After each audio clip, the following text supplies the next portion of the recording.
여러분 영생을 얻으셨습니까? 사망의 생명으로 옮기셨습니까?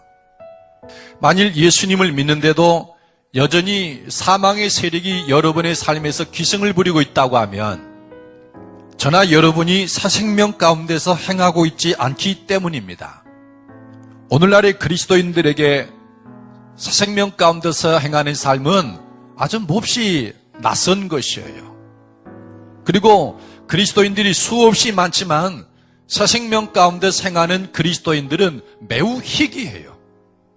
마음으로 예수님을 주라고 믿고 입으로 주여 주여 시인을 합니다. 그런데 마음으로 믿고 입으로 시인할 뿐 사는 방식은 옛날과 다를 바가 없어요. 그러니까 신앙과 삶이 일치하지 않는 것이죠. 대다수 그리스도인들은 새 생명 가운데서 살지 않고 옛 생명을 조금씩 수선해서 살고 있어요. 하나님의 말씀을 들으면서 혹은 읽으면서 내게 이런 부분이 잘못되었구나.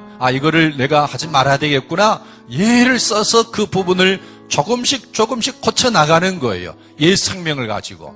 여러분, 그것은 잘못된 방식이에요. 그러므로 우리가 그의 죽으심과 합하여 세례를 받음으로 그와 함께 장사되었나니 이는 아버지의 영광으로 말미암아 그리스도를 죽은 자 가운데서 살리심과 같이 우리로 또한 새 생명 가운데서 행하게 하려 함이라. 아멘. 하나님의 복음을 통해서 그 복음의 능력을 통해서 옛사람은 그리스도와 함께 완전히 못 박혀 죽어버리고 내 안에 계신 그리스도 혹은 하나님이 보신 성령님과 더불어 부활한 이 새 생명, 성령의 이끄심을 따라 살아가고 내 안에 계신 그리스도로 살아가는 그 삶. 여러분, 하나님은 이렇게 새 생명 가운데서 사는 사람들을 찾고 계시고 땅에서 그런 사람들을 일으키려고 하십니다. 오늘 본 말씀을 통해서 저는 다음 세 가지에 대해서 말씀을 드리고자 합니다. 첫째로, 새 생명 가운데 생활하는 삶이 낯선 이유는 무엇인가? 가장 중요한 이유는 복음의 왜곡에 달려 있어요. 복음의 왜곡 때문이라는 겁니다. 사도 바울이 말한 것처럼 듣지 못한 것을 어찌 믿으리요? 들어보지 못했으니까 믿지도 않고, 믿음은 바라는 것들의 실상인데 바라지도 않으니까 실상으로 나타나는 것도 아닌 거예요. 그냥 예수님 믿으면 내 죄가 예수님께 전가되고 예수님의 의가 내게 전가될 뿐이다 라고 믿으니까 새 생명하고는 전혀 상관이 없다라는 거예요. 그러니까 왜곡된 복음을 믿으니까 죄의 종노릇하는 옛사람의 죽음도 경험하지 못하고 하나님을 향해서 사는 새 생명도 경험을 하지 못한다는 것입니다. 베드로 사도는 복음을 이렇게 말합니다.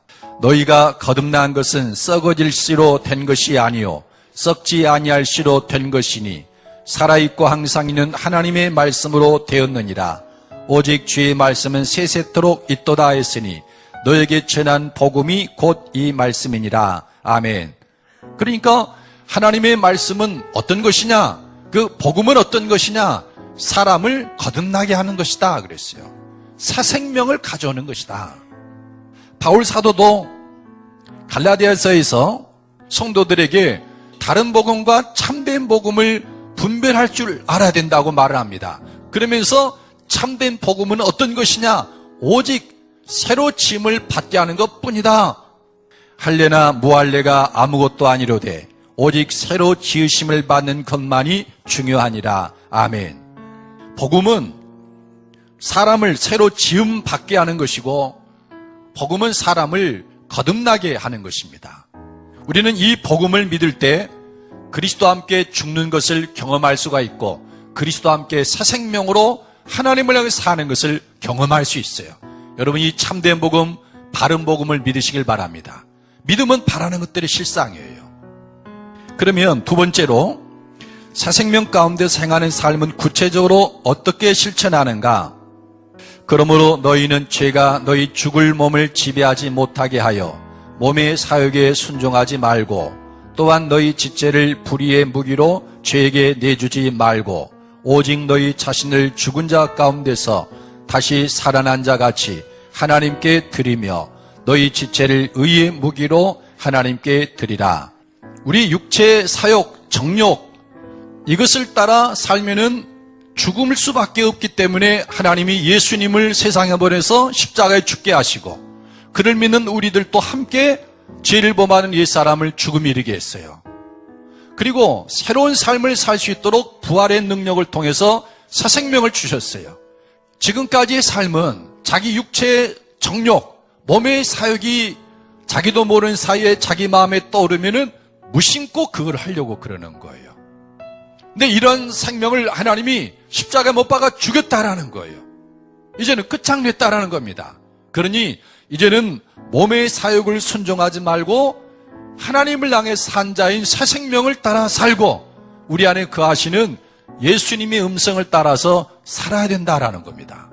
이거는 우리들의 책임이에요. 바울 사도는 이것을 갈라디아서 5장에서 매우 자세하게 다뤘습니다. 내가 이르노니 너희는 성령을 따라 행하라. 그리하면 육체의 욕심을 이루지 아니하리라. 육체의 소욕은 성령을 거스르고 성령은 육체를 거스르나니 이 둘이 서로 대적함으로 너희가 원하는 것을 하지 못하게 하려 함이니라.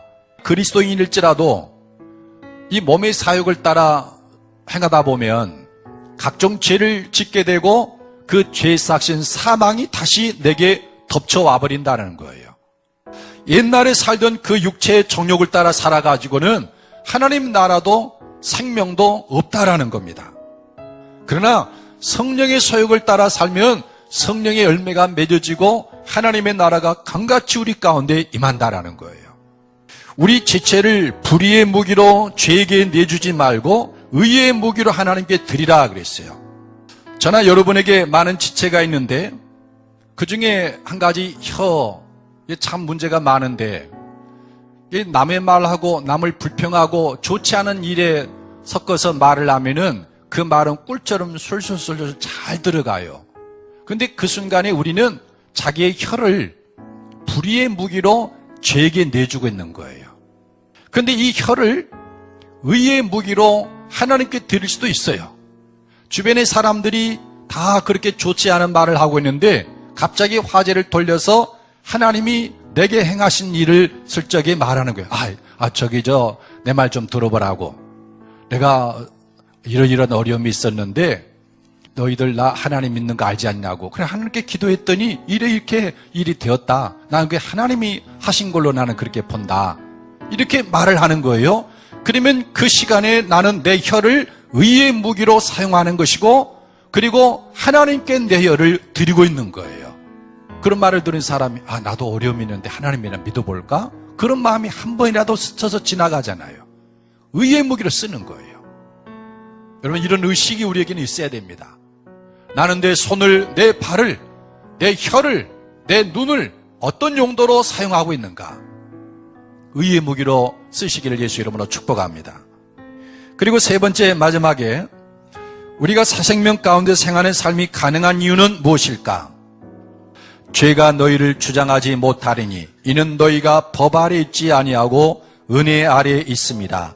그런즉 어찌하리요? 우리가 법 아래 있지 아니하고 은혜 아래에 있으니 죄를 지으리요? 그럴 수 없느니라. 아멘. 여기서 말씀하는 그 주요 요지는 뭐냐면은 우리가 의를 행할 수밖에 없는 요인이 뭐냐에 대해서 우리는 은혜 아래에 있다라는 거예요. 은혜 아래에 있다. 내게는 이 죄를 벗어날 수 있는 능력이 없는데 하나님이 나에게 베푸는 은혜가 있다라는 거예요. 지금 나를 부르시고 의롭게 하시고 거룩하게 하시는 이 하나님의 은혜, 하나님이 나를 위해서 일하고 계시다라는 거예요. 믿음으로 사는 사람을 그리스도와 연합시키고 죄에 대하여 죽게 하고 죄에서 벗어나게 하고 의를 향해서 새로운 사람으로 살게 하고 이 은혜 아래에 있으니 가능하다라는 거예요. 여러분 하나님의 은혜를 의지하시길 바랍니다. 그 다음에 또 하나 17절과 18절 함께 읽어보십시다. 하나님께 감사하리로다.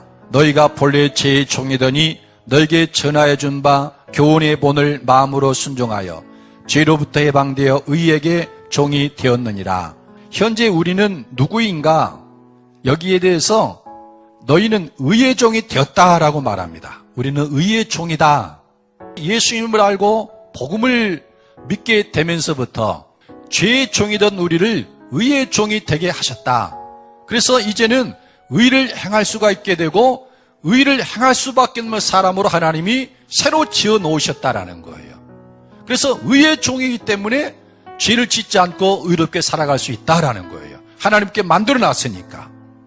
너희가 그때 무슨 열매를 얻었느냐? 이제는 너희가 그 일을 부끄러워하나니 이는 그 마지막이 사망임이라. 그러나 이제는 너희가 죄로부터 해방되고 하나님께 종이 되어 거룩함에 이르는 열매를 맺었으니 그 마지막은 영생이라. 죄의 삭은 사망이요 하나님의 은사는 그리스도 예수 우리 주 안에 있는 영생이니라. 아멘. 그래서 하나님은 우리들에게 사생명 가운데서 행하라고 말씀하는 거예요. 그게 우리가 사는 길이고 영생을 얻는 길이기 때문에 여러분 이 새 생명 가운데 행하는 삶을 한번 시작해 봅시다. 우리가 이 복음을 들었고 아멘으로 받아들여 믿었으니 믿음은 바라는 것들의 실상 아닙니까?